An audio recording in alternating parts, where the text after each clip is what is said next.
Salam. Mən bugün sizə süni intellekt haqqında danışmayacağım. Alimlər haqqında danışacağım.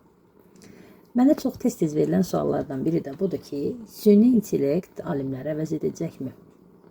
Xeyr, süni intellekt alimləri əvəz etməyəcək. Çünki süni intellekt sadəcə cavablar yaradır. Ancaq doğru sualı vermək hələ də alimlərin işidir. Ona görə də süni intellektin alimləri əvəz etməsi mümkün deyil.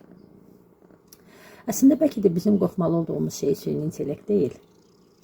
Doğru sualı verə bilməməyimizdir. Yəni doğru sualı verməyi öyrəndiyimiz təqdirdə, yəni insan olduğumuzu xatırladığımızda bizi süni intellekt qorxutmamalıdır. Mən Aynur Hocayam və bu kanalda sizə bu cür məlumatlar verəcəyim. Günümüzün sualı nə idi? Süni intellekt cavablar yarada bilər. Doğru sualı vermək isə insanın işidir.